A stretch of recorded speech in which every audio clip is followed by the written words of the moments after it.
നമസ്കാരം. ഇന്ന് തികച്ചും വ്യത്യസ്തമായ ഒരു പ്രോഗ്രാമാണ് എൻ്റെ ചാനലിലൂടെ നിങ്ങൾക്ക് വേണ്ടി അവതരിപ്പിക്കുന്നത്. നിങ്ങൾ കേരളത്തിലെ പ്രതിപക്ഷം ആരാണെന്ന് ചോദിച്ചാൽ UDF എന്ന് പറയും, പ്രതിപക്ഷ നേതാവ് ആരാണെന്ന് ചോദിച്ചാൽ VD സതീശൻ എന്ന് പറയും. കേരളത്തിൻ്റെ ശരിക്കും പ്രതിപക്ഷ നേതാവെന്ന് പറയുന്ന ഒരാളെയാണ് നിങ്ങൾക്ക് ഞാൻ പരിചയപ്പെടുത്തുന്നത്.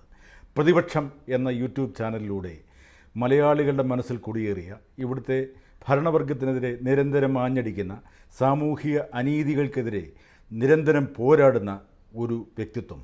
ഇദ്ദേഹത്തിൻ്റെ നേതൃത്വത്തിൽ സേവ് കേരള ഫോറം എന്നൊരു പ്ലാറ്റ്ഫോം രൂപീകരിച്ചിട്ട് ഒരു മാസമേ ആയിട്ടുള്ളൂ. ഇപ്പോൾ തന്നെ കേരളത്തിൻ്റെ ഭൂമികയിൽ അതൊരു ചലനം സൃഷ്ടിച്ചിരിക്കുകയാണ്.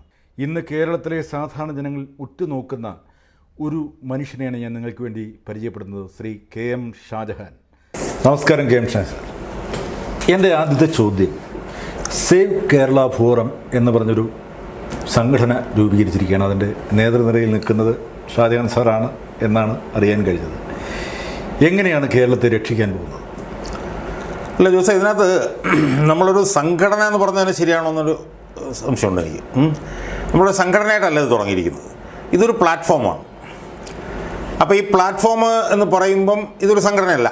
ഇനിയിപ്പോൾ നാളെ ഇത് സംഘടനയാവില്ലോ എന്നുള്ളതൊന്നും നമുക്കിപ്പോൾ തൽക്കാലം പറയാൻ കഴിയില്ല. പക്ഷേ നമ്മുടെ ഉദ്ദേശം എന്ന് പറഞ്ഞു കഴിഞ്ഞാൽ സമൂഹത്തിൽ നിലനിൽക്കുന്ന അഴിമതി, സ്ത്രീവിരുദ്ധത, അതുപോലെ തന്നെ പരിസ്ഥിതിക്കെതിരായിട്ടുള്ള സമരം, കയ്യേറ്റം, ഉദ്യോഗസ്ഥ മാഫിയ കൂട്ടുകെട്ട്, മനുഷ്യാവകാശ ലംഘനം, പോലീസ് അതിക്രമം, ഇതിനൊക്കെ എതിരെ അൺകോംപ്രമൈസിങ്ങും അൺറിലൻറ്റിങ്ങുമായി പോരാടുക. അത് ഞങ്ങൾ അണ്ടർലൈൻ ചെയ്തൊരു സാധനമാണ്. അതായത് വിട്ടുവീഴ്ചയില്ലാതെ അചഞ്ചലമായി പോരാടുക. ഇതാണ് ഞങ്ങളുടെ ഒരു ക്യാച്ച് വേർഡ് എന്ന് പറയുന്നത്. കാരണം ഇതുപോലെ നേരത്തെ പറഞ്ഞ ഈ അനീതിക്കെതിരെ, അധാർമികൾക്കെതിരെയൊക്കെ പോരാടുന്ന ഒരുപാട് സംവിധാനങ്ങളുണ്ട്. അവരെയും ഞങ്ങളെയും തമ്മിൽ വ്യത്യസ്തരാക്കുന്ന ഞങ്ങളുടെ ഒരു വ്യക്തിത്വം എന്ന് പറയുന്നത് അചഞ്ചലമായി വിട്ടുവീഴ്ചയില്ലാതെ പോരാടുക എന്നുള്ളത്. അപ്പോൾ അതിൽ നിന്ന് അത്തരം പോരാട്ടത്തിൽ ഞങ്ങൾ ഊർജ്ജം ഉൾക്കൊള്ളുന്നത് 2001-2006 കാലഘട്ടത്തിൽ VS അച്യുതാനന്ദൻ്റെ പോരാട്ടമാണ്. അതാണ് ഞങ്ങളുടെ ഊർജ്ജം. ആ ഊർജ്ജം ഉൾക്കൊണ്ടുകൊണ്ട് ഈ അനീതികൾക്കുമെതിരെ, അധാർമികൾക്കും എതിരായി പോരാടുന്ന ഒരു വേദി, ഇത്രയും മാത്രമേ ഇപ്പം ഞങ്ങളിതിനെ കണ്ടിട്ടുള്ളൂ. എന്ന് പറഞ്ഞാൽ ഏത് രാഷ്ട്രീയ പാർട്ടികളിൽ നിൽക്കുന്ന ഞങ്ങളുടെ ഈ മുദ്രാവാക്യത്തോട് യോജിക്കാൻ കഴിയുന്ന ആർക്കും ഞങ്ങളുമായി സഹകരിക്കാം. ഇത്രേ ഞങ്ങൾ ഇതിനകത്ത് കണ്ടിട്ടുള്ളൂ. ഇതിലൂടെ കേരളത്തെ രക്ഷിക്കുമെന്നുള്ള അവകാശവാദമൊന്നും ഞങ്ങൾ ഉന്നയിക്കുന്നില്ല. പക്ഷേ ഈ ഫോറവുമായി സഹകരിക്കുന്ന മുഴുവൻ ആളുകൾക്കും ഞങ്ങളുടെ ഹൃദയത്തിൻ്റെ അടിത്തട്ടിൽ നിന്ന് ഞങ്ങൾക്ക് നൽകാൻ കഴിയുന്ന ഉറപ്പ് എന്ന് പറയുന്നത്, ഞങ്ങൾ ഈ പറഞ്ഞ അധാർമികൾക്കും അനീതികൾക്കും എതിരായിട്ടുള്ള പോരാട്ടത്തിൽ ഞങ്ങൾ അവസാന ശ്വാസം വരെ ഞങ്ങളിതിൻ്റെ കൂടെ ഉണ്ടാവും എന്നുള്ളതാണ്. ഇതുണ്ടാവും എന്ന് പറയുമ്പോൾ അതിനൊരു വ്യത്യസ്തമായ ചോദ്യമായി ചോദിക്കുന്നത്, ഭരണവർഗത്തോടുള്ള പ്രതിഷേധമാണോ, അവരെ എതിർക്കലാണോ, അതോ എങ്ങനെ കേരളത്തിൻ്റെ ഭരണം കയ്യിലെടുത്ത് ഈ അഴിമതിക്കെതിരെ പോരാടാമെന്നുള്ളതാണോ ലക്ഷ്യം? ജോസ് ചോദിക്കുന്ന ചോദ്യത്തിന് രണ്ട് ഭാഗങ്ങളുണ്ട്. ഒന്നെന്ന് പറയുന്നത്, ഈ ഭരണകൂടം എന്ന് പറഞ്ഞ സാധനമുണ്ട്, സ്റ്റേറ്റ്. ആ സ്റ്റേറ്റിൻ്റെ പ്രാധാന്യം വളരെ പ്രധാനമാണ് പൗരന്മാരെ സംബന്ധിച്ചിടത്തോളം. ആ സ്റ്റേറ്റ് പൗരന്മാരെ സംബന്ധിച്ചിടത്തോളം വളരെ ക്രൂഷ്യലാണ്. ഇപ്പോൾ ഉദാഹരണത്തിന് VS അച്യുതാനന്ദന് 2006 മുഖ്യമന്ത്രി, 2011 മുഖ്യമന്ത്രി സ്ഥാനം കഴിഞ്ഞ് ഒരുപാട് വീഴ്ചകളും കാര്യങ്ങളൊക്കെ ഉണ്ടായിട്ടുണ്ട് എന്നുള്ളത് നമ്മൾ അംഗീകരിക്കുമ്പോഴും VS അച്യുതാനന്ദൻ എന്ന് പറഞ്ഞ വ്യക്തി ആയിരുന്നു ഇന്ന് കേരളത്തിലെ മുഖ്യമന്ത്രിയെങ്കിൽ ഒരു കാരണവശാലും കേരള സമൂഹം ഇത്രയും കൂടുതൽ ജീർണതയുടെ ഒരു പാതാള കുഴിയിലേക്ക് ചെന്ന് തലകുത്തി വീഴില്ലായിരുന്നു. ഒരു തർക്കവും അക്കാര്യത്തിലില്ല. അതിന് ഞാൻ എൻ്റെ ഒരു സംശയം ചോദിക്കുകയാണ്. അന്ന് VS അച്യുതാനന്ദൻ്റെ കൂടെ അങ്ങേപ്പോലുള്ള നിഷ്പക്ഷമതികൾ അല്ലെങ്കിൽ രാജ്യസ്നേഹമുള്ളവർ ഉണ്ടായിരുന്നു. ഇന്നത്തെ ഭരണവർഗത്തിൻ്റെ കൂടെ, അല്ലെ ഭരണാധികാരിയുടെ കൂടെ അതില്ല എന്നുള്ളതല്ലേ മനസ്സിലാക്കേണ്ടത്? അല്ല, എന്ന് ഞാൻ വിശ്വസിക്കുന്നില്ല. കാരണം ഞാൻ ഉൾപ്പെടെ ഒരു ചെറിയ സംഘം VS അച്യുതാനന്ദൻ്റെ കൂടെ പ്രവർത്തിച്ചത് VS അച്യുതാനന്ദനെ മുഖ്യമന്ത്രിയാക്കുന്നതിൽ വലിയ പങ്ക് വഹിച്ചു എന്നുള്ള കാര്യത്തിൽ യാതൊരു തർക്കവുമില്ല. ഞങ്ങളൊക്കെ വഹിച്ച റോളെ സംബന്ധിച്ച് ഞങ്ങൾക്ക് നല്ല ധാരണയുണ്ട്. പക്ഷേ ആ ഒരു ചെറു സംഘത്തിന് അങ്ങനെ പ്രവർത്തിക്കാൻ കഴിഞ്ഞത് VS അച്യുതാനന്ദനെ പോലെ ഒരു മനുഷ്യനായിരുന്നു അവിടെ ഉണ്ടായിരുന്നത് എന്നുള്ളത് കൊണ്ടായിരുന്നു. ഇപ്പോൾ ഉദാഹരണത്തിന് ഞങ്ങളെപ്പോലെ ഇതുപോലൊരു ചെറു സഖ്യം പിണറായി വിജയൻ്റെ കൂടെ ആയിരുന്നെങ്കിലോ നിങ്ങളും പഴിച്ചു പോയി. ഒരു കാര്യവുമില്ല, അവിടെ ഞങ്ങൾ ഉണ്ടാവില്ലായിരുന്നു. അപ്പോൾ ഞാനതിനകത്ത് ഞാൻ പറഞ്ഞല്ലോ, എന്നെ സംബന്ധിച്ചിടത്തോളം എൻ്റെ ജീവിതത്തിൽ എനിക്ക് എല്ലാ കാര്യങ്ങളിലും എനിക്ക് സംതിങ് ഒരു blue book to fall back upon VS അച്യുതാനന്ദനാണ് എല്ലാ കാര്യത്തിലും. ഇപ്പോൾ ഈ സേവ് കേരള ഫോറം ഉണ്ടായതിനു ശേഷവും ഞാൻ എവിടെ സംസാരിച്ചു കഴിഞ്ഞാലും അതെങ്ങനെയെങ്കിലും സേവ് കേരള ഫോറത്തിലേക്ക് എത്തും. അതിലും എനിക്ക് മാതൃക VS അച്യുതാനന്ദനായിരുന്നു. അതായത് VS അച്യുതാനന്ദൻ ഒരു കാര്യം ഏറ്റെടുത്തു കഴിഞ്ഞാൽ അതുകൊണ്ട് അങ്ങ് പോവുക, പിന്നെ അതും പറഞ്ഞുകൊണ്ട് അതിൻ്റെ ഒരു ലോജിക്കൽ എൻഡിൽ എത്തിയിട്ട് അവിടെ നിന്ന് പോവുള്ളൂ. അപ്പോൾ ഞാൻ ഈ VS അച്യുതാനന്ദൻ്റെ കാര്യം പറയുന്നതെന്ന് വെച്ച് കഴിഞ്ഞാൽ, ഞാൻ VS അച്യുതാനന്ദൻ്റെ കൂടെ ജോലി ചെയ്യുന്ന സമയങ്ങളിലൊക്കെ ഓരോ ദിവസം വരുമ്പോഴും അന്ന് എനിക്കൊന്ന് 45 വയസ്സിൽ താഴെയാണ് ഞാൻ. അന്ന് VS അച്യുതാനന്ദന് 79-80 വയസ്സായിരുന്നു. ഓരോ ദിവസം വരുമ്പോഴും എന്നോട് ചോദിക്കും, ഇന്നെന്താ പത്രക്കുറിപ്പ്, ഇന്നെന്താ പത്രസമ്മേളനം, ഇന്നെവിടെയാണ് കത്ത് കൊടുക്കേണ്ടത്, നമുക്ക് എവിടെയെങ്കിലും പോകാൻ ഇനി വല്ലതും ഉണ്ടോ എന്ന് 82 വയസ്സുകാരൻ 45 വയസ്സിൽ താഴെയുള്ള എന്നോട് ചോദിക്കുന്ന ഒരു അപ്പോൾ ആ ഒരു തീ ഉണ്ടല്ലോ, ആ ഒരു തീ അദ്ദേഹത്തിൻ്റെ മനസ്സിലുണ്ടായിരുന്നു. അപ്പം അതുകൊണ്ട് തന്നെയാണ് ഞാൻ പറഞ്ഞത്, VS അച്യുതാനന്ദനൊന്നുണ്ടായിരുന്നെങ്കിൽ അഴിമതിയുടെ കാര്യത്തിലാകട്ടെ, സ്ത്രീവിരുദ്ധതയുടെ കാര്യത്തിലാകട്ടെ, പരിസ്ഥിതി കൈയേറ്റത്തിൻ്റെ കാര്യത്തിലാകട്ടെ, പോലീസ് അട്രോസിറ്റിയുടെ കാര്യത്തിലാകട്ടെ, ഒരു സംശയവും വേണ്ട, ഇത്ര അധപ്പതിക്കില്ലായിരുന്നു. ഞാനിപ്പോൾ ഭരണകൂടത്തെക്കുറിച്ച് ചോദിക്കുന്നില്ല, നമ്മുടെ പ്രതിപക്ഷത്തിന് എന്താണ് പറ്റിയത്? അല്ല ജോസ്, ഇതിനകത്ത് പ്രശ്നം എന്താണെന്നറിയോ ജോസ്, ഇത് പ്രതിപക്ഷത്തിന് എന്താണ് പറ്റിയതെന്ന് ചോദിക്കുമ്പോൾ പ്രതിപക്ഷം ഇവിടെ ഉണ്ടോ എന്നുള്ളൊരു ചോദ്യമാണ് ഞാനതും ചോദിക്കുന്നത്. ഞാൻ കഴിഞ്ഞ ദിവസം ഗവർണറെ കണ്ടിട്ട് ഇറങ്ങുന്നൊരു പത്രസമ്മേളനം നടത്തിയപ്പോഴത്തേക്കും ഞാൻ ഉന്നയിച്ചൊരു പ്രധാനപ്പെട്ട ചോദ്യം, ആരാണ് പ്രതിപക്ഷ നേതാവിനെ നിയമിച്ചത്? മുഖ്യമന്ത്രിയാണോ കേരളത്തിലെ പ്രതിപക്ഷ നേതാവിനെ നിയമിച്ചത് എന്നുള്ളൊരു ചോദ്യമാണ് ഞാനന്ന് അവിടെ ഉന്നയിച്ചത്. ഇടയ്ക്കൊന്ന് പറഞ്ഞോട്ടെ, KM ഷാജഹാൻ സാറിൻ്റെ ചാനലിൻ്റെ പേര് പ്രതിപക്ഷമെന്നാണ്. ഞാൻ പല വീഡിയോയിലും പറഞ്ഞിട്ടുണ്ട്, പ്രതിപക്ഷമായി യഥാർത്ഥത്തിൽ പ്രവർത്തിക്കുന്നത് അദ്ദേഹമാണ് എന്ന് ഞാൻ പലപ്പോഴും പറഞ്ഞിട്ടുണ്ട്. അത് ഞാൻ ഇടയ്ക്ക് ഓർമ്മിച്ചതേ ഉള്ളൂ. ചാനലിലിട്ടിരിക്കുന്ന പേര് തന്നെ വളരെ അന്വർത്ഥമാണ്. അല്ലാതെ അത് ഞാനതിനകത്ത് കുറിച്ചിട്ട് കമൻറ്റ് ചെയ്യുന്നില്ല. അതിപ്പോൾ ജോസിൻ്റെ ഒരു കാഴ്ചപ്പാട് അത് പറയാം. ഞാൻ അതിനോട് യോജിക്കുന്നുമില്ല വിയോജിക്കുന്നുമില്ല. അപ്പം ഇപ്പം ഞാൻ പറഞ്ഞ എൻ്റെ ഒരു പ്രശ്നം എന്താണെന്നറിയോ ജോസെ, ഞാൻ VS അച്യുതാനന്ദൻ എന്ന് പറഞ്ഞ മനുഷ്യൻ്റെ കൂടെ അങ്ങേര് പ്രതിപക്ഷ നേതാവായിരുന്നപ്പോൾ പ്രവർത്തിച്ചൊരു മനുഷ്യനാണ് ഞാൻ. അയാളുടെ എല്ലാ പ്രവർത്തനങ്ങളുടെയും പുറകിലൊരു ചാലകശക്തിയായി നിൽക്കാൻ എനിക്ക് കഴിഞ്ഞിട്ടുണ്ട്. അന്ന് ജോസിനറിയാം, അന്ന് ഈ പറഞ്ഞ പോലെ സോഷ്യൽ മീഡിയ ഒന്നുമില്ല, പിന്നെ ഈ മൊബൈൽ ഫോൺ തന്നെയൊക്കെ വന്ന് തുടങ്ങുന്നൊരു ഘട്ടമാണ്. എൻ്റെ ഓർമ്മ ശരിയാണെങ്കിൽ ആ 5 വർഷക്കാലം ഏതാണ്ട് ഒരു 1200-1300 പത്രക്കുറിപ്പുകൾ എഴുതിയിട്ടുണ്ട്. എല്ലാം കൈകൊണ്ട് എഴുതി കമ്പ്യൂട്ടർ കൊണ്ട് ടൈപ്പ് ചെയ്തു. ഒരു പത്രക്കുറിപ്പ് പോലും കൊണ്ടു ചെല്ലുമ്പോൾ ഷാജഹാൻ ഇതൊന്നും വേണ്ട, അത് ശരിയാവില്ല, നമുക്ക് കൊടുക്കണ്ട എന്ന് ആ മനുഷ്യൻ എന്നോട് പറഞ്ഞിട്ടില്ല. ഒരു പത്രസമ്മേളനത്തിൻ്റെ കാര്യം പറയുമ്പോൾ പോലും അത് വേണ്ട എന്ന് പറഞ്ഞിട്ടില്ല. എനിക്കിപ്പോൾ ഓർമ്മ വരുന്നൊരു കാര്യം എന്താണെന്ന് വെച്ചാൽ, അദ്ദേഹത്തിൻ്റെ ഏറ്റവും പ്രധാനപ്പെട്ട സമരമുഖങ്ങളിലൊന്ന് ഓൺലൈൻ ലോട്ടറിയായിരുന്നു. ആ ഓൺലൈൻ ലോട്ടറിയുമായി ബന്ധപ്പെട്ട് അദ്ദേഹം സമരം തുടങ്ങി ഒരു ഘട്ടം എത്തിയപ്പോൾ അദ്ദേഹത്തിൻ്റെ മകൻ എന്നെ നിരുത്സാഹപ്പെടുത്താൻ ശ്രമിച്ചു. അതിൻ്റെ വിശദാംശങ്ങളൊന്നും ഞാൻ പോകുന്നില്ല, പലയിടത്തും ഞാനത് പറഞ്ഞിട്ടുള്ളതാണ്. ആ വിഷയത്തിലും VS അച്യുതാനന്ദൻ എൻ്റെ ഒപ്പം വന്നത്, മകൻ്റെ കൂടെ അല്ല നിന്നത്. മകനുമായി ഞാൻ അയാളുടെ വീട്ടിൽ വെച്ച് തർക്കം ഉണ്ടാക്കിയിട്ടുണ്ട്. ആ തർക്കം ഉണ്ടാക്കിയിട്ട് കിടന്നുറങ്ങുമ്പോൾ ഞാൻ ആലോചിച്ചിട്ടുണ്ട്, എന്തായാലും എൻ്റെ റിപ്പോർട്ടിംഗ് ഓഫീസറല്ലേ, ആ റിപ്പോർട്ടിംഗ് ഓഫീസറുടെ മകനുമായിട്ട് ഞാൻ ഇങ്ങനെ തർക്കം ഉണ്ടാക്കണമായിരുന്നു. പിറ്റേ ദിവസം ഞാൻ ചെന്നപ്പോഴല്ലോ എൻ്റെ കൂടെ ആയിരുന്നു, മകൻ്റെ കൂടെ ആയിരുന്നില്ല. മനസ്സിലായോ? അപ്പം അങ്ങനെ ഒരു പ്രതിപക്ഷ നേതാവ്, ഇപ്പം ഞാൻ പറയട്ടെ, ഇപ്പം ഈ പിണറായി വിജയനൊക്കെ ഈ ഹൈഡ്രോളിക് ലിഫ്റ്റിൽ 2 പടി ഇറങ്ങുമ്പം എനിക്കൊക്കെ ഉണ്ടാകുന്നൊരു പ്രശ്നം എന്താണെന്ന്, 82 വയസ്സിലാണ് VS അച്യുതാനന്ദൻ മതികെട്ടാനി പോയത്. ശാന്തമ്പാറ ചെന്ന് ഞങ്ങൾ ഇറങ്ങുകയാണ് ജോസെ. ശാന്തമ്പാറ ഞങ്ങൾ ഇറങ്ങി കഴിയുമ്പോൾ അവിടെ ഒരു പേട്ട ജീപ്പ് അവിടെ കിടക്കുകയാണ്, ഒരു പഴയ ജീപ്പ്. ആ ജീപ്പിൽ ഒരു കുഷ്യൻ പോലും വെച്ചിട്ടില്ല, ഒരു ഇരുമ്പിൻ്റെ ഹാൻഡ് റെസ്റ്റാണ്. മനസ്സിലായോ? അതിൽ കുത്തനെയുള്ള മലയിലേക്ക് പോവുകയാണ് ഇയാൾ. ഈ ഉരുളം കല്ലിൻ്റെ മുകളിൽ കൂടാണ് പോകുന്നത്. മനസ്സിലായി? അവിടെ ചെന്ന് 10,000 മരങ്ങൾ കൊള്ളയടിച്ചതൊക്കെ കണ്ടിട്ട് ആ കുത്തനെ ആ ജീപ്പിൽ അയാൾ 82 വയസ്സുകാരൻ ഇറങ്ങി വരികയാണ്. മനസ്സിലായോ? ആ സ്ഥാനത്താണ് 2 പടി ഇറങ്ങാതെ ഒരു കമ്മ്യൂണിസ്റ്റ് നേതാവ്. അപ്പം ഞാൻ പറഞ്ഞു വരുന്നത് എന്താണെന്ന് ചോദിച്ചാൽ, അങ്ങനെയുള്ള ഒരു പ്രതിപക്ഷ നേതാവിൻ്റെ കൂടെ 80 വയസ്സ് മുതൽ 85 വയസ്സ് വരെ പ്രവർത്തിച്ച ആളാണ് ഞാൻ. ഞാൻ നോക്കുമ്പം എവിടെയാണ് പ്രതിപക്ഷം? ഞാൻ ചോദിക്കുന്നത്, എവിടെയാണ് പ്രതിപക്ഷം? ഇപ്പം എത്ര സ്ഥലത്ത് മതിൽ പൊളിക്കുന്നു? ഏതെങ്കിലും ഒരു സ്ഥലത്ത് മുണ്ടും മടക്കി കുത്തിക്കൊണ്ട് VD സ്റ്റേഷൻ നടത്തുന്നത് പൊളിക്കുന്നതെന്ന് കാണട്ടെ, എന്നെ അറസ്റ്റ് ചെയ്തിട്ട് ഇത് പൊളിക്കാൻ ഞാൻ സമ്മതിക്കുകയുള്ളൂ. എന്ന് പറയേണ്ടതാണ്. അതാണ് നമ്മൾ കാരണം VS അച്യുതാനന്ദൻ്റെ കൂടെ ഞാൻ ചേരുമ്പോൾ 80 വയസ്സാണെങ്കിൽ ഇയാൾക്ക് 58 വയസ്സേ ഉള്ളൂ. മനസ്സിലായില്ലേ? എല്ലാ പാരാഫർണീലിയയെ കൊണ്ട് യൂത്ത് കോൺഗ്രസ്സുകാരനെ തലയടിച്ച് പൊട്ടിച്ച് കഴിയുമ്പോഴത്തേക്ക് ആ പോലീസ് സ്റ്റേഷനിൽ പോയിരുന്നിട്ട് ഇത് ചെയ്ത DYFIക്കാരനെ ജയിലിലാക്കിയിട്ട് ഞാൻ ഇവിടുന്ന് പോവുകയുള്ളൂ എന്ന് പറയാൻ എന്താണ് അയാൾക്ക് തടസ്സം? ആ ചോദ്യമാണ് ജനങ്ങൾ ചോദിക്കുന്നത്, എന്താണ് തടസ്സം? അതെ, അതാണ് ഞാൻ പറഞ്ഞത്. അപ്പോൾ അത് ചോദിക്കണം. ചിലർ ചോദിക്കുന്ന സംശയമുണ്ട്, പിണറായി വിജയനും VD സതീശനും തമ്മിൽ എന്തെങ്കിലും ഒരു അലയൻസിലാണോ, എന്തെങ്കിലും ഒരു ധാരണയുണ്ടോ? ഇല്ല, അതിന് എന്നോട് എൻ്റെ ചില സുഹൃത്തുക്കൾ പറയുന്നത് എന്താണെന്നറിയോ, ഈ VD സതീശൻ പ്രതിപക്ഷ നേതാവായ അവസരത്തിൽ 2 പേർ മുക്തകണ്ഠം VD സതീശനെ പ്രശംസിച്ചു. അതിലൊരാൾ പിണറായി വിജയനും ഒരാൾ ജോൺ ബ്രിട്ടാസുമായിരുന്നു എന്ന് തന്നെ ചിലർ ഓർമ്മിപ്പിച്ചിട്ടുണ്ട്. മനസ്സിലായില്ലേ?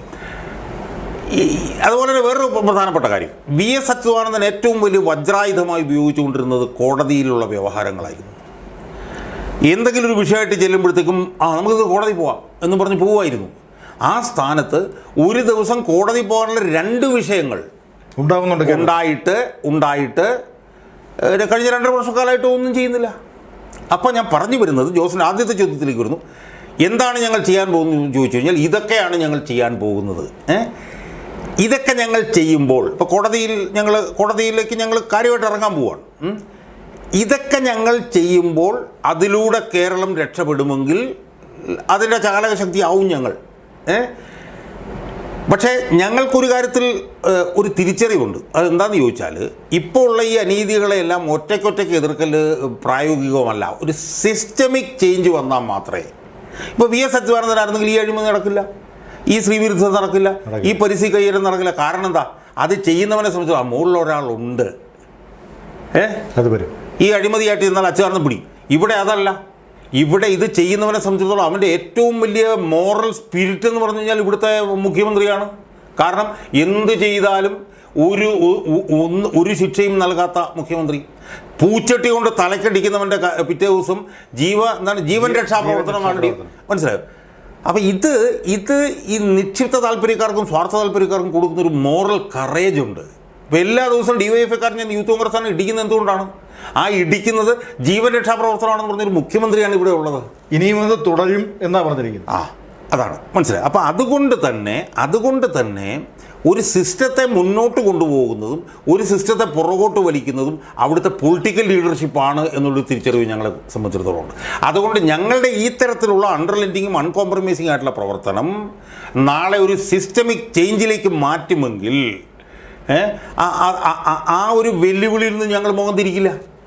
ഇന്ന് മാത്രമേ ഇപ്പം തൽക്കാലം അത് പറയാൻ പറ്റുകയുള്ളൂ. പക്ഷേ പ്രതിപക്ഷത്തിനെ സംബന്ധിച്ചിടത്തോളം പറയുകയാണെങ്കിൽ ഞാൻ ശരിക്കും പിണറായി വിജയനേക്കാൾ കൂടുതൽ പ്രതിസ്ഥാനത്ത് പ്രതിപക്ഷ നേതാവിനെ നിർത്തും. സംശയമൊന്നുമില്ല. കാരണം ഇപ്പോൾ ഈ നടക്കുന്ന കാര്യങ്ങളെ മിനിറ്റ് കൊണ്ട് തടയാൻ കെൽപ്പുള്ള ഒരു പാർട്ടിയാണ് കോൺഗ്രസും മുസ്ലിം ലീഗും. അവരും കേഡർ പാർട്ടിയാണ്. അതെ. ഈ നവകേരള സദസ്സിൻ്റെ ബസ്സിൻ്റെ മുന്നിൽ കയറി നിന്നിട്ട് ഇത് പോകാൻ ഞങ്ങൾ അനുവദിക്കില്ല. കാരണം 4 ലക്ഷം കോടി രൂപയുടെ കടം ഇവിടെയുണ്ട്. KSRTCക്കാർക്ക് ശമ്പളം കൊടുത്തിട്ടില്ല. എത്രയോ സ്ഥലത്ത് പെൻഷൻ കൊടുത്തിട്ടില്ല. വാർദ്ധക്യകാല പെൻഷൻ മുടങ്ങിക്കിടക്കുന്നു. അതുകൊണ്ട് അത്രയേറെ ജനങ്ങൾ ദുരിതം അനുഭവിക്കുമ്പോൾ ഇങ്ങനെ ഒരു പ്രൊഫ്ലിഗസി ഞങ്ങൾ അനുവദിച്ചു തരില്ല എന്ന് പറഞ്ഞ് ആ ബസ്സിന് മുന്നിൽ കിടന്നുടയാക്ക്. എന്താണ് അയാൾക്ക് അതിനുള്ള തടസ്സം? അപ്പോൾ സ്വാഭാവികമായും അത് ചെയ്യാതിരിക്കുമ്പോൾ എന്തോ എവിടെയോ ഉണ്ട് എന്നുള്ള കാര്യത്തിൽ ഒരു സംശയവും ജനത്തെ സംബന്ധിച്ചിടത്തോളം അല്ല. ഇവിടെ ഈ ഹൈക്കമാൻഡ് ഉണ്ട്, മറ്റ് കോൺഗ്രസ് നേതാക്കളുണ്ട്, സീനിയേഴ്സ് ഉണ്ട്. ഇവരാരും ഈ പ്രതിപക്ഷ നേതാവിനോട് ആലോചിക്കുന്നില്ലേ, പറയുന്നില്ലേ ഈ കാര്യം? അല്ല, ഇതെന്താ ഇതിൻ്റെ പ്രധാനപ്പെട്ട പ്രശ്നം എന്നറിയോ? ഈ പ്രതിപക്ഷ നേതാവിനെയും ഈ KPC പ്രസിഡന്റിനെയും കൊണ്ടുപോകുന്നവരാണ് ഹൈക്കമാൻഡ്. അവരെ നയിക്കുന്നത് ഈഗോയാണ്. മനസ്സിലായോ? ഇപ്പോൾ കേന്ദ്രത്തിലെ ഹൈക്കമാൻഡിൻ്റെ അവസ്ഥ എന്താ? എത്രയോ ലബ്ധപ്രതിഷ്ഠരായിട്ടുള്ള നേതാക്കന്മാരുണ്ടായിരുന്നു കോൺഗ്രസ്സിൽ. അവരെല്ലാവരെയും ഓടിച്ചു വിട്ടു. ഇപ്പോൾ തന്നെ 4 സംസ്ഥാനങ്ങളിൽ നടന്ന തെരഞ്ഞെടുപ്പിൽ 3നും തോറ്റത് BJPയുടെ ശക്തി കൊണ്ടാണോ? അല്ല, കോൺഗ്രസിൻ്റെ ദൗർബല്യം കൊണ്ടാണ്. അപ്പോൾ ആ ഈഗോ പ്രോബ്ലമാണ് അവരെ നയിച്ചുകൊണ്ടിരിക്കുന്നത്. അതാണ് അവരെ ഇനിയും നയിക്കുന്നതെങ്കിൽ ഗതികെട്ട അവസ്ഥയായിരിക്കും കേരളത്തിൽ ഉണ്ടാവുക. ഇപ്പോൾ നമ്മുടെ അടുത്ത പാർലമെൻറ്റ് തെരഞ്ഞെടുപ്പിൽ എന്താണ് സേവ് കേരള ഫോറം ഉദ്ദേശിക്കുന്ന പരിപാടികൾ? അല്ല, ഞാൻ പറഞ്ഞത് ഞങ്ങൾ അങ്ങനെയൊന്നും ആലോചിച്ചിട്ടില്ല. കാരണം വെച്ചാൽ ഞങ്ങളിപ്പോൾ രൂപീകരിച്ചിട്ട് ഇപ്പോൾ 1 മാസമേ ആയിട്ടുള്ളൂ. അതുകൊണ്ട് വളരെ കൂലങ്കഷമായിട്ടുള്ള ചർച്ചകളൊന്നും അതിനകത്ത് ഞങ്ങൾക്ക് നടന്നിട്ടില്ല. പക്ഷേ ഒരു കാര്യം എനിക്ക് പറയാൻ പറ്റും. അത് ഈ സേവ് കേരള ഫോറത്തിൻ്റെ അഭിപ്രായമായിട്ട് ഞങ്ങൾ എടുക്കണമെന്നില്ല. എന്നാലും എനിക്ക് പറയാനുള്ളൊരു കാര്യം വെച്ചാൽ ഇന്നത്തെ സമകാലിക രാഷ്ട്രീയം എന്ന് പറഞ്ഞാൽ എന്താണ്? കോൺഗ്രസും BJPയും കോൺഗ്രസും CPMും മത്സരിച്ച് ജീർണിക്കുന്നു. സ്വാഭാവികമായും മത്സരിച്ച് ജീർണിക്കുന്ന ഈ ഒരു സാഹചര്യത്തിൽ ഇംപെക്കബിളായിട്ടുള്ള ക്രെഡൻഷ്യൽസ് ഉള്ള കുറേ ആളുകൾ ഒരുപക്ഷെ അടുത്ത ലോക്സഭാ തെരഞ്ഞെടുപ്പിൽ മത്സരരംഗത്ത് വന്നാൽ ജനം എങ്ങനെ ചിന്തിക്കുന്നു നമുക്കിപ്പോൾ പറയാൻ പറ്റില്ല. അല്ല, രൂപീകരിച്ചിട്ട് 1 മാസമേ ആയുള്ളെങ്കിലും കേരളത്തിലൊരു ചർച്ചയായിട്ടുണ്ട്. ഈ ഫോറത്തെക്കുറിച്ചൊരു ചർച്ചയായിട്ടുണ്ട്. കാരണം അതിൻ്റെ പിന്നിൽ ഇപ്പോൾ നിൽക്കുന്നെന്ന് പറയുന്നവരുടെ ഒരു മഹത്വമുണ്ടതിൽ, അവരുടെ ഒരു സ്വഭാവം അല്ലെ അവരെക്കുറിച്ച് ജനങ്ങൾക്കറിയാവുന്നതുകൊണ്ട്. അതുകൊണ്ടാണ് ഞാൻ ചോദിച്ചത്, ഇതിനൊരു വളർച്ച കുറച്ചുകൂടെ പെട്ടെന്ന് ആയിക്കൂടെ, ആക്കണ്ടേ? അല്ല ജോസ് പറഞ്ഞതിനോട് ഞാൻ അതിനെ എതിർക്കുന്നില്ല. ഇപ്പോൾ ഉദാഹരണത്തിന് അതിനകത്ത് നിൽക്കുന്ന ഒരാൾ ഞാനാണ്. ഞാൻ ഒരു 2000 മുതൽ തന്നെ പൊതുരംഗത്ത് പ്രവർത്തിക്കുന്നുണ്ട്. എൻ്റെ പ്രവർത്തനം ഒരു തുറന്ന പുസ്തകമാണ്, എല്ലാവർക്കും അത് വിശകലനം ചെയ്യാം. എന്നെ ഏറ്റവും ശക്തമായി എതിർക്കുന്ന CPMന് പോലും എനിക്കെതിരെ ഒരു അഴിമതി ആരോപണമോ എന്തെങ്കിലും തെറ്റായ ആരോപണമോ കൊണ്ടുവരാൻ കഴിഞ്ഞിട്ടില്ല. അപ്പോൾ എൻ്റെ ഒരു ക്രെഡിബിലിറ്റി അതിനകത്തുണ്ട്, ഇല്ലെന്ന് ഞാൻ പറയുന്നില്ല. ഒരു കാര്യം ഞാൻ ഉറപ്പിച്ചു പറയാം, കേരളത്തിലെ ജനങ്ങൾക്ക് അവരൊരു മാറ്റത്തിന് വേണ്ടി ദാഹിക്കുകയാണ്. അവർ ഈ പറഞ്ഞ ഇംഗ്ലീഷിൽ പറഞ്ഞ ക്രേവിങ് ഫോർ എ ചേഞ്ച് എന്നുള്ളതാണ്. എങ്ങനെയെങ്കിലും അവർ ഒരു സംവിധാനത്തിനെയോ ഒരു വ്യക്തിയെയോ ഒക്കെ അവരിങ്ങനെ പരതിക്കൊണ്ടിരിക്കുകയാണ്. അപ്പം അതിനകത്തേക്ക് ചെന്ന് ഫിറ്റ് ഇൻ ചെയ്യാൻ കഴിഞ്ഞാൽ എന്തായിരിക്കും റിസൾട്ട് എന്നൊന്നും നമുക്കിപ്പോൾ പറയാൻ പറ്റില്ല. ഇപ്പോൾ ഉദാഹരണത്തിന് ജോസ് പറഞ്ഞൊരു ചോദ്യമുണ്ട്. ഈ ഡിസംബർ 12 ആയപ്പോൾ 1 മാസം ആകുക ചെയ്തത് ഞങ്ങൾ രൂപീകരിച്ചിട്ട്. ഈ 1 മാസത്തിനിടയിൽ പല കാരണങ്ങൾ കൊണ്ടും സേവ് കേരള ഫോറം എന്ന് പറഞ്ഞൊരു പ്ലാറ്റ്ഫോം ജനങ്ങളുടെ ഇടയിൽ ചർച്ചയായിട്ടുണ്ട്. മനസ്സിലായോ? അപ്പോൾ അതുകൊണ്ട് തന്നെ ഈ പ്ലാറ്റ്ഫോമിൻ്റെ സാധ്യത എന്ന് പറയുന്നത് അനന്തമാണെന്നുള്ളത് ഞങ്ങൾക്ക് ബോധ്യമായിട്ടുണ്ട്. ജനങ്ങളൊരു മാറ്റം ആഗ്രഹിക്കുന്നുണ്ട് എന്നുള്ളത് സംബന്ധിച്ച് ഞങ്ങൾക്ക് ബോധ്യമുണ്ട്. ഒരുപാട് സാധാരണക്കാർ പറയുന്നൊരു കാര്യമുണ്ട്. ഇപ്പോൾ CPM അല്ലെങ്കിൽ LDF ജീർണിച്ചു, ഞങ്ങൾ പകരം ആരെ കൊണ്ടുവരും, ഞങ്ങൾ UDFനെ കൊണ്ടുവന്നൊരു കാര്യമുണ്ടോ, അവിടെ അതിനേക്കാൾ അടിയും പ്രശ്നങ്ങളും ഇതിനേക്കാൾ അഴിമതിയും ആയിരിക്കും എന്ന് പറയുന്നവരുണ്ട്. അപ്പോൾ അവരൊക്കെ ഒരു പ്രതീക്ഷയോടെ നോക്കുന്ന ഒരു എവിടെയെങ്കിലും ഒരു പ്രതീക്ഷ ഉണ്ടോ എന്ന് നോക്കുന്നുണ്ട്. അല്ല, അത് സ്വാഭാവികമാണ് ജോസ്. കാരണം എന്താണെന്നറിയോ, ഇപ്പം ഞങ്ങൾ ഈ മുഖ്യമന്ത്രി ഉൾപ്പെടെയുള്ള 3 അധികാര ഭരണഘടനാ സ്ഥാപനങ്ങൾക്കെതിരായിട്ട് ഗവർണർ നടപടിയെടുക്കണം, ഒരു സത്യപ്രതിജ്ഞ ലംഘനം കാണിച്ചു പറഞ്ഞിട്ട് ഒരു നിവേദനം ഞങ്ങൾ കൊടുത്തു. ആ നിവേദനം കൊടുത്തതിന് ശേഷം പുറത്തു വന്നിട്ടൊരു പത്രസമ്മേളനം നടത്തി. യഥാർത്ഥത്തിൽ അതൊരു സാധാരണ സംഭവമായിരുന്നു. ഒരു സംഘടന കൊണ്ടുവന്ന് ഗവർണർക്ക് ഇത് കൊടുത്തു, അതിനുശേഷം പുറത്തു വന്നൊരു പത്രസമ്മേളനം നടത്തി എന്നുള്ളതായിരുന്നു. പക്ഷേ ആ പത്രസമ്മേളനം അത്ഭുതം എന്ന് പറഞ്ഞാൽ 2.5 ലക്ഷം ആളുകൾ അത് യൂട്യൂബിൽ കണ്ടു. അതിനകത്തൊരു 100 കമൻറ്റുകളുണ്ടായിരുന്നു. ആ കമൻറ്റുകളെല്ലാം തന്നെ ഈ പറഞ്ഞതുപോലെ ഈ ആരോ ഒരു രക്ഷകനെ കാണുന്നു, അല്ലെങ്കിൽ ഒരു മാറ്റത്തിനുള്ള സാധ്യതയുണ്ട്, അതിന് സേവ് കേരള ഫോറത്തിൽ നിർത്തുക. അപ്പോൾ ആ നിലയിലുള്ള വളരെ ഇൻസ്പയറിംഗ് ആയിട്ടുള്ള ഒരു തുടക്കമിടാൻ ഈ ഫോറത്തിന് കഴിഞ്ഞിട്ടുണ്ട് എന്നുള്ളത് വസ്തുതയാണ്. പക്ഷേ ആ തുടക്കം ഇട്ടതുകൊണ്ട് ആ ഫോറം നാളെ ലോക്സഭാ തെരഞ്ഞെടുപ്പിൽ 20 സീറ്റിൽ മത്സരിക്കും, അല്ലെങ്കിൽ 20 സീറ്റിൽ ജയിക്കും എന്നൊന്നും പറയാൻ നമ്മൾ ആളല്ല. അതിൻ്റെ കാരണം എന്താണെന്നറിയോ? നമ്മുടെ എതിരായിട്ട് നിൽക്കുന്ന ശക്തികൾ, അവരുടെ വ്യാപ്തി, അവരുടെ ആഴം, അവരുടെ ഒരു രൗദ്രത, അവരുടെ ഒരു പണസ്വാധീനം, ഇതിനൊന്നും നമ്മൾ ചെറുതായി കാണരുത്. കാരണം എന്താ? പിണറായി വിജയൻ ചിലപ്പോൾ 1-2 മണിക്കൂർ കൊണ്ട് വിചാരിച്ചാൽ ചിലപ്പോൾ ഒരു 100 കോടി രൂപ പിണറായി വിജയൻ ഉണ്ടാക്കാൻ ഉണ്ടാക്കാം. പിന്നെ പിണറായി വിജയനെ നാളെ ആരെങ്കിലും കൊല്ലണം എന്ന് പറഞ്ഞു കഴിഞ്ഞാൽ കൊല്ലാൻ പറ്റും, ആളുകൾ റെഡിയായിരിക്കും, ആണല്ലോ.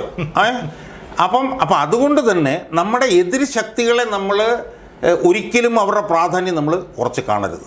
ആ പ്രാധാന്യം കുറച്ച് കാണാതിരിക്കുമ്പോൾ തന്നെ ഈ സേവ് കേരള ഫോറം എന്ന് പറഞ്ഞ പ്ലാറ്റ്ഫോമിന് 1 മാസം കൊണ്ട് തന്നെ ജോസ് പറഞ്ഞതുപോലെ ജനഹൃദയങ്ങളിൽ ഒരു സ്ഥാനം ലഭിച്ചു എന്നുള്ളത് അൺഈക്വലായിട്ട് ഇൻ നോ അൺസർട്ടൺ ടേംസ് പറയാം. നാളെ അതെങ്ങനെ പോകുന്നുള്ളത് ഇപ്പം നമുക്ക് പറയാൻ കഴിയില്ല. പക്ഷേ ഞങ്ങൾ തന്നെ വിചാരിച്ചതിനപ്പുറത്തേക്ക് ഈ 1 മാസത്തിനുള്ളിൽ എത്താൻ ഞങ്ങൾക്ക് കഴിഞ്ഞു. അല്ല, ഉദ്ദേശം നല്ലതായതുകൊണ്ട് തന്നെ അത് പോകാതിരിക്കില്ല, അത് വളരും. അല്ല, അങ്ങനെ നമുക്ക് കരുതാം. പക്ഷേ അത് കരുതുമ്പോഴും ഒരു കാര്യം ഉണ്ട് അതിനകത്ത്. എന്താണെന്ന് ചോദിച്ചു കഴിഞ്ഞാൽ, ഇപ്പോൾ KM ഷാജഹാൻ്റെ ഒരു സ്പേസ്, ആ സ്പേസിൽ ഇപ്പോൾ ഒരു മാറ്റം വന്നിട്ടുണ്ട്. KM ഷാജഹാൻ എന്ന് പറഞ്ഞിട്ടുള്ള വ്യക്തിയെ ഭരണകൂടം എങ്ങനെയാണോ വിലയിരുത്തിയിരുന്നത് അതിലും ഇപ്പോൾ ഒരു മാറ്റം വന്നിട്ടുണ്ട്. കാരണം KM ഷാജഹാൻ അനീതിക്കെതിരെയോ അഴിമതിക്കെതിരെയൊക്കെ വീഡിയോ ചെയ്തുകൊണ്ടിരിക്കുകയായിരുന്നു. ആ വീഡിയോ ചെയ്ത് അതിൻ്റെ വഴിക്ക് പോട്ടെ.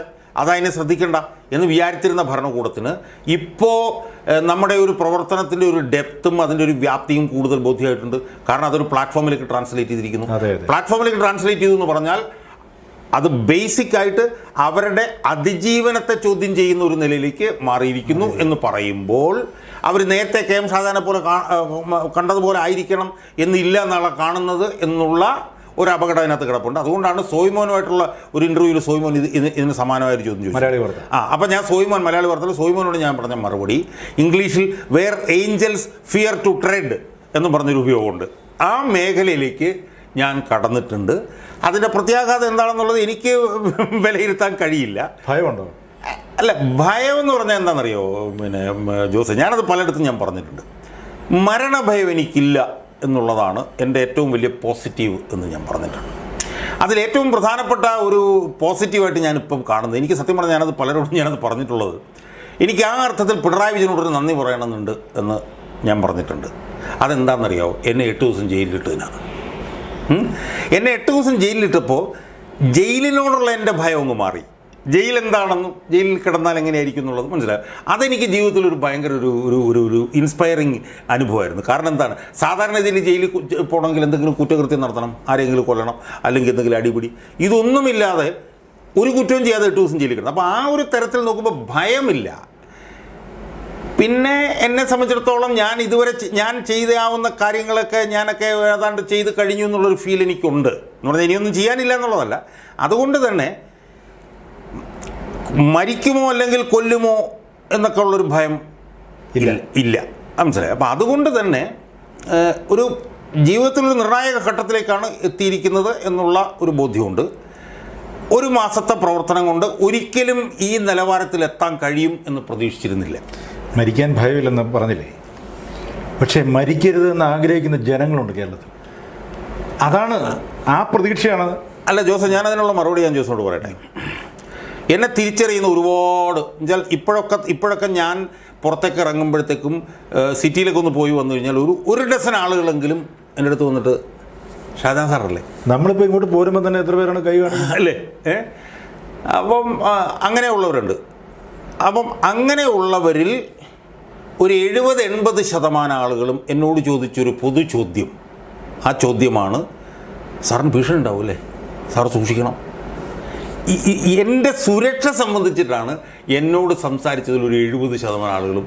ആ 70% ആളുകൾ സുരക്ഷ സംബന്ധിച്ചുള്ള ആശങ്കയാണ് പങ്കുവെച്ചെങ്കിലും അതിനകത്ത് അന്തർലീനമായിട്ട് കിടക്കുന്നൊരു കാര്യമുണ്ട്. ഓപ്പോസിറ്റ് നിൽക്കുന്നവർ ക്രിമിനൽസാണ്. അതാണ് ഏറ്റവും പ്രധാനപ്പെട്ട കാര്യം. കാരണം ഒരു കമ്മ്യൂണിസ്റ്റ് മന്ത്രിസഭ അധികാരത്തിലിരിക്കുമ്പോഴാണ് സുരക്ഷയെക്കുറിച്ചിട്ട് സംസാരിക്കുന്നത്. മനസ്സിലായോ? ഒന്നത്. 2, ബേസിക്കലി ഞാനും ഒരു കമ്മ്യൂണിസ്റ്റാണ്. പക്ഷേ കമ്മ്യൂണിസ്റ്റ് CPM-കാരുടെ നിലനിൽപ്പിന് ഞാൻ അപകടകാരിയാണ്, അതുകൊണ്ട് എന്നെ ഏത് നിമിഷം വേണമെങ്കിലും ഇല്ലാതാക്കാം അനുഭവങ്ങളുണ്ടല്ലോ. അതെ, എന്നൊരു ബോധ്യം സാധാരണക്കാരിൽ അന്തർലീനം. അതാണ് അവർ ചോദിക്കുന്നത്. സാറേ സൂക്ഷിക്കണം. 70-80 വയസ്സുള്ള ആളുകളൊക്കെ പറഞ്ഞു, സാറേ ഒരു കാരണവശാലും ഈ രാത്രി നടക്കരുത്. ഇനി നടക്കുകയാണ്, എന്തൊക്കെ ഉപദേശങ്ങൾ, നടക്കുകയാണെങ്കിൽ തന്നെ മാസ്ക് വെച്ചുകൊണ്ടേ നടക്കാവുള്ളൂ, കുട പിടിച്ചുകൊണ്ടേ നടക്കാവുള്ളൂ, ഈ കാലം കൂടെയായിരിക്കണം എന്നൊക്കെ പറഞ്ഞ് എന്തൊക്കെ അഭിപ്രായങ്ങളെന്നറിയപ്പെടും. അപ്പോൾ ഇതൊക്കെ തന്നെ നമുക്ക് മൊത്തത്തിൽ തരുന്നത് ഒരു ഇൻസ്പിറേഷനാണ്. പിന്നെ ഞാൻ പറയാൻ ജോസ്, എന്നെ വിശ്വസിക്കില്ലെന്ന് എനിക്കറിയില്ല. എനിക്ക് വധ ഭീഷണി എന്നൊക്കെ പറയുന്നത് വളരെ കുറച്ചേ വന്നിട്ടുള്ളൂ. വല്ല 1-2 വല്ല 2 എൻ്റെ കുടുംബത്തിലുള്ളവരെ ഒരാളെ പോലും വിളിച്ചിട്ട് ഇതുപോലെ വധഭീഷണി എൻ്റെ കുടുംബത്തിനോ അല്ല എൻ്റെ ഭാര്യയ്ക്കോ ഒന്നും ഇതുവരെ ഉണ്ടായിട്ടില്ല. അപ്പോൾ അതിൽ നിന്നൊക്കെ ഞാൻ ഒരു അഡ്യൂസ് ചെയ്യുന്നൊരു എൻ്റെ ഒരു നിരീക്ഷണം എന്താണെന്നറിയോ? ഈ CPM-ൻ്റെ റാങ്ക് ആൻഡ് ഫയൽ പറയാൻ മടിക്കുന്ന, അല്ലെങ്കിൽ അവർക്ക് ഭയം കൊണ്ട് പറയാൻ മടിക്കുന്ന കാര്യങ്ങളാണ് ഞാൻ പറയുന്നത് എന്നാണ് ഞാൻ നിരീക്ഷിക്കുന്നത്. ശരിയാണ്. അവർക്ക് പല കാരണങ്ങൾ കൊണ്ടും അവർക്ക് പറയാൻ പറ്റുന്നില്ല. അതാണ് നമ്മൾ റിഫ്ലക്റ്റ് ചെയ്യുന്നത്. മനസ്സിലായോ? ഇപ്പം ഞാൻ അടുത്ത കാലത്തൊക്കെ ആയിട്ട് CPM-മായി ബന്ധപ്പെട്ട് കൊണ്ടുവരുന്ന അഴിമതി ആരോപണങ്ങളുണ്ട് എൻ്റെ ചാനലിൽ കൂടെ. അതിൻ്റെ എല്ലാം അടിസ്ഥാന വിവരങ്ങളൊക്കെ തരുന്നതും CPM-കാർ തന്നെയാണ്. ഇനി അതുമാത്രമല്ല, ഈ കോൺഗ്രസിനെതിരെ ഞാൻ പറയുന്നുണ്ട്, അതിൻ്റെ ഇൻപുട്സ് കോൺഗ്രസ്സുകാരാണ് തരുന്നത്. BJP പിരിച്ചുവിടണമെന്ന് പറഞ്ഞവരെ ഞാൻ വീഡിയോ ചെയ്യാറുണ്ട്, അതിൻ്റെ ഇൻപുട്സ് BJPയുടെ അണികളാണ് ചെയ്യുന്നത്. അപ്പം ഞാൻ പറഞ്ഞതുപോലെ ഈ 3 പാർട്ടികളുടെ ഒരു ഡിനോമിനേറ്ററിനെയാണ് ഞാനിപ്പോൾ റെപ്രസെൻ്റ് ചെയ്യുന്നത്. ഈ 3 പാർട്ടികളിലും അണികളും നേതൃത്വവും തമ്മിലുള്ള പോളറൈസേഷനാണ് ഇപ്പോൾ നടന്നുകൊണ്ടിരിക്കുന്നത്. അതിൽ അണികൾക്കൊപ്പമാണ് നമ്മൾ നിൽക്കുന്നത്. അപ്പോൾ അതുകൊണ്ട് നമ്മളിപ്പോൾ ചെയ്തൊരു സിഗ്നിഫിക്കൻറ്റ് സ്റ്റെപ്പാണ്. ആ സിഗ്നിഫിക്കൻറ്റ് സ്റ്റെപ്പിൽ നമ്മളെ അത്ഭുതപ്പെടുത്തുന്ന നിലയിലുള്ള ഒരു പുരോഗതിയാണ് ഉണ്ടായിട്ടുള്ളത്. സിസ്റ്റമിക് ചേഞ്ചാണ് നമ്മുടെ ലക്ഷ്യം. പക്ഷേ അതുകൊണ്ട് ഞങ്ങൾ അങ്ങനത്തെ അവകാശവാദങ്ങളൊന്നുമില്ല. നമ്മൾ വളരെ ഹ്യൂമിലിറ്റിയോടുകൂടി നമ്മൾ പ്രവർത്തിക്കുക. നമ്മളിപ്പോൾ എടുക്കാൻ പോകുന്ന ഫസ്റ്റ് സ്റ്റെപ്പ് എന്ന് പറയുന്നത് നിയമ പോരാട്ടമാണ്. അതായത് നിയമവ്യവസ്ഥകളിൽ ഏതൊക്കെ നിയമത്തിൻ്റെ മേഖലകളിൽ അവിടെയൊക്കെ തന്നെ ഈ ഗവൺമെൻറ്റിൻ്റെ അനീതികൾക്കെതിരായി സമയബന്ധിതമായി പോരാടുക. അച്യുതാനന്ദൻ ചെയ്ത ആ മാർഗം, അച്യുതാനന്ദൻ്റെ ഏറ്റവും എഫക്റ്റീവായിട്ടുള്ള മാർഗം എന്നാണ് ഞാൻ പറയുന്നത്. മനസ്സിലായി? ഇപ്പോൾ അച്യുതാനന്ദനാണല്ലോ ഇപ്പം പിന്നെ ബാലകൃഷ്ണനെ ജയിലിലാക്കി. അച്യുതാനന്ദൻ ഏറ്റവും വലിയൊരു ജയിൽ. അപ്പം അതുകൊണ്ട് തന്നെ അതുപോലത്തെ വിഷയങ്ങൾ, ഇപ്പോൾ ഈ മാസപ്പടി കേസ്, അതിൽ കക്ഷിയിരുന്ന കാര്യം നമ്മൾ ആലോചിക്കുന്നുണ്ട്. അതുപോലെ തന്നെ ഈ ഗവർണറുടെ ഈ സത്യപ്രതിജ്ഞാ ലംഘനം, അത് കോടതിയിലേക്ക് കൊണ്ടുവന്ന് നമ്മൾ ആലോചിക്കും. അങ്ങനെ ഒരു 3-4 കാര്യങ്ങൾ നമ്മൾ ആലോചിക്കുന്നുണ്ട്. നമ്മളതിനൊരു ലീഗൽ സെല്ലുണ്ടാക്കുന്നുണ്ട്. അതിൽ വളരെ സീനിയറായിട്ടുള്ള അഭിഭാഷകർ തന്നെ നമ്മളോട് സഹകരിക്കാൻ വേണ്ടിയിട്ട് തയ്യാറായിട്ടുണ്ട്. മനസ്സിലായി? അല്ല, ഇങ്ങനെ ഒരു ഫോറത്തിൻ്റെ പ്രസക്തി വേറൊന്നുകൂടെയുണ്ട്. മലയാളിക്കൊരു കുഴപ്പമുണ്ട്, പെട്ടെന്ന് മറന്നു പോകും. ഇപ്പോൾ കരുവന്നൂർ കേസുകൾ അത് വിട്ടു, അത് മനസ്സിൽ നിന്ന് വിട്ടു, ആ കാര്യം മറന്നുപോയി. ഇങ്ങനെ പെട്ടെന്ന് മറന്നു പോകുന്നവരാണ് മലയാളികൾ. അപ്പോൾ ഇങ്ങനെയൊരു ഫോറം ഉണ്ടെങ്കിൽ, ഇത് മറക്കാതെ ഇത് നിയമപോരാട്ടം കൂടി ഉണ്ടെങ്കിൽ ഇത് മനുഷ്യൻ്റെ മനസ്സിൽ എപ്പോഴും. അല്ല ജോസ്, ഞാൻ പറഞ്ഞത്, ജോസ് പറഞ്ഞതിനകത്ത് എനിക്കൊരു വേദനക്കുറിപ്പ് തന്നറിയാം.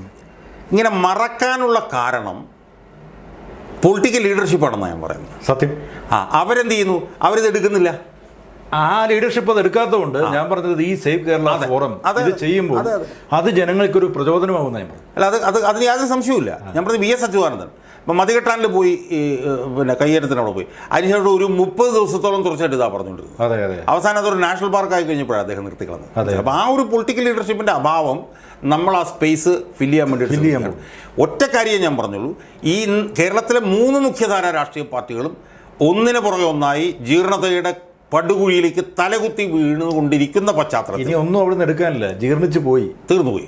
ആ സാഹചര്യത്തിൽ ഇനി എനിക്ക് ചോദിക്കാമെന്നറിയില്ല, അതാത് പാർട്ടികളിൽ നിന്നും, നമ്മളിപ്പോൾ ഡിസ്കസ് ചെയ്ത പാർട്ടികളിൽ നിന്നും നല്ല ചെറുപ്പക്കാരുണ്ട്, അല്ല നല്ല മനുഷ്യരുണ്ട്. ജോസഫ്, ഒരു സംശയമില്ല. ഞാൻ അവരുടെ പേരുകൾ ഇപ്പോൾ പറയാൻ ഞാൻ ആഗ്രഹിക്കുന്നില്ല. പക്ഷേ ഇപ്പം ഞാനിതിപ്പം രാവിലെ ഞാൻ എൻ്റെ വേറൊരു സുഹൃത്തിനടുത്ത് ഞാൻ പറയരുത്, 2 പിന്നെ സംഭവങ്ങളാണ് ഇപ്പോൾ കേരളത്തിൽ നടന്നുകൊണ്ടിരിക്കുന്നത്. ഒന്നെന്ന് പറയുന്നത് അത്യസാധാരണമായി എല്ലാ രാഷ്ട്രീയ പാർട്ടികളും ഒന്നിനൊന്ന് ജീർണിക്കുന്നു. എല്ലാ രാഷ്ട്രീയ പാർട്ടികളും, അതിപ്പം ഇടതാകട്ടെ വലതാകട്ടെ BJP. സമാന്തരമായി വേറൊരു സാധനം നടക്കുന്നുണ്ട്. അതെന്താണെന്ന് ചോദിച്ചാൽ, ഈ ഭരണകൂടത്തിനെതിരെ വ്യക്തികൾ നടത്തുന്ന പോരാട്ടങ്ങൾ അത് ശക്തിപ്പെട്ടു വരുന്നുണ്ട്. അവിടെയാണ് ജോസിന് വേണേൽ എന്നെ പ്ലേസ് ചെയ്യാം, അനിലക്കരയെ പ്ലേസ് ചെയ്യാം, മാത്യു കുഴൽനാടനെ പ്ലേസ് ചെയ്യാം. മനസ്സിലാവും? അപ്പോൾ വ്യക്തിഗതമായിട്ട് ഈ ഭരണകൂടത്തിനെതിരെ നടക്കുന്ന പ്രവർത്തനങ്ങൾ അവരൊക്കെ പാർട്ടിയെ പ്രതിനിധാനം ചെയ്യുന്നുണ്ട്, പക്ഷേ ആ പാർട്ടി സപ്പോർട്ട് ചെയ്യുന്നില്ല. ഇല്ല, അവരെ സപ്പോർട്ട് ചെയ്യുന്നില്ല. അപ്പം അവർക്കൊക്കെ ഒരു പക്ഷേ ഏതെങ്കിലും ഒരു ഘട്ടത്തിൽ ഈ സേവ് കേരള ഫോറം എന്ന് പറഞ്ഞിട്ടുള്ള പ്ലാറ്റ്ഫോമായിട്ട് സഹകരിക്കാൻ ചിലപ്പോൾ കഴിഞ്ഞെന്ന് വരും. മനസ്സിലായി? അപ്പം ഈ 2 സംഭവങ്ങളാണ് നടന്നത്. ഒന്ന് ജീർണത, ആ ജീർണതയ്ക്ക് വിരുദ്ധമായി പ്രവർത്തിക്കുന്ന ഒരു ഫോഴ്സ്. ആ ഫോഴ്സാണ് ഇതുപോലുള്ള ഒറ്റപ്പെട്ട വ്യക്തികൾ. ആ ഒറ്റപ്പെട്ട വ്യക്തികളെയെല്ലാം ഒരുമിച്ച് ഒരിടത്തേക്ക് കൊണ്ടുവരിക എന്നുള്ളത് സേവ് കേരള ഫോറത്തിൻ്റെ ഏറ്റവും പ്രധാനപ്പെട്ട ഒരു ലക്ഷ്യമാണ്. Very good. ഇപ്പം നവംബർ 12 തീയതി ഇതുപോലെ തന്നെ പാണ്ഡ്യാല ഷാജി, അല്ലെങ്കിൽ G ശക്തിധരൻ, അല്ലെങ്കിൽ KV ഷാജി, KC ഉമേഷ് ബാബു എന്നൊക്കെ പറഞ്ഞ ഒറ്റയ്ക്കൊറ്റയ്ക്ക് നിൽക്കുന്നവരെയെല്ലാം വലിയൊരളവ് വരെ നമുക്ക് ഒരുമിച്ച് കൊണ്ടുവരാൻ വേണ്ടിയിട്ട് കഴിയും. അതിനൊരു 2ാം ഘട്ട പ്രവർത്തനത്തിലാണ് സേവ് കേരള ഫോറം ഇപ്പോൾ. ഞാനിപ്പോൾ ആരുടെയും പേര് പറയുന്നില്ലെന്നേ ഉള്ളൂ. പക്ഷേ നാളെയും നാളെ കഴിഞ്ഞുമായി അല്ലെങ്കിൽ അനിതര വിദൂര ഭാവിയിൽ ഈ പറഞ്ഞ ആളുകളെല്ലാം ഈ സംവിധാനത്തിൻ്റെ കീഴിൽ അണിനിരക്കാനുള്ള സാധ്യതയാണ് പോസിറ്റീവായി ഞങ്ങളുടെ പ്ലാറ്റ്ഫോം കാണുന്നത്. അത് നല്ല ഒരു ഉദ്ദേശശുദ്ധിയുള്ള കാര്യമാണ്. കേരളത്തെ രക്ഷിക്കുക എന്ന് പറയുന്നത് അതിന് അന്വർത്ഥമായ ടൈറ്റിലാണ് ആ ഫോറത്തിനിട്ടിരിക്കുന്നത്, സേവ് കേരള എന്ന് പറയുന്നത്. അപ്പോൾ ഇങ്ങനെയുള്ള യാത്രയിൽ എന്ത് പ്രതിസന്ധി ഉണ്ടായാലും പ്രശ്നങ്ങളുണ്ടായാലും അതിനെ മറികടന്ന് പോവുക എന്നുള്ളതാണ്. അത് ജനങ്ങളോടുള്ള സ്നേഹമാണെന്നാണ് ഞാൻ മനസ്സിലാക്കുന്നത്, അല്ല ഇവിടുത്തെ സാധാരണക്കാർ മനസ്സിലാക്കുന്നത്. ജനങ്ങളോട് സ്നേഹമില്ലാത്ത രാഷ്ട്രീയക്കാർ ഇങ്ങനെ ഇവിടെ അഴിഞ്ഞാടുമ്പോൾ ഒരു ജീർണതയിലേക്ക് പോവുകയാണെങ്കിലും അവസാന ലാപ്പിൽ എന്തെങ്കിലുമൊക്കെ വാരിയെടുക്കുന്നുണ്ട്. അങ്ങനെ എടുക്കുന്നിടത്ത് നിങ്ങളെപ്പോലുള്ള ചില മഹാമനസ്കരുടെ ആ നല്ല. അപ്പോൾ എന്തായാലും ഇത്രയും ആത്മാർത്ഥമായ ഒരു ഇൻ്റർവ്യൂ തന്നതിന് നന്ദി.